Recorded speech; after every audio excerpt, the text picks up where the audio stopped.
Се множат сомневањата дека украинскиот авион кој се урна во близина на Техеран бил соборен од противавионска ракета на иранската армија.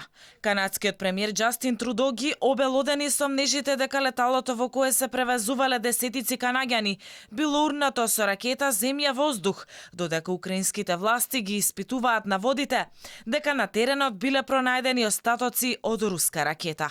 We have intelligence from multiple sources, including our allies and our own intelligence. The evidence indicates that the plane was shot down by an Iranian surface-to-air missile. This may well have been unintentional. Иран досега тврдеше дека авионот паднал поради техничка грешка и ги отфрли шпекулациите за нешто сомнително во несреќата. Авионот се запалил поради технички дефект кој довел до несреќата. Истрагата за уривањето на авионот интензивно тече. Иран бара помош од Франција и Канада за декодирање на оштетените црни кутии.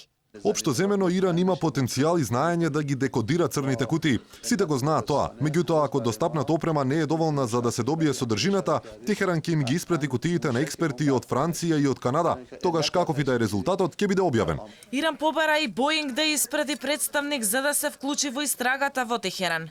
Но една сигурно велат властите. Иран нема да им ги предаде црните кутии на САД.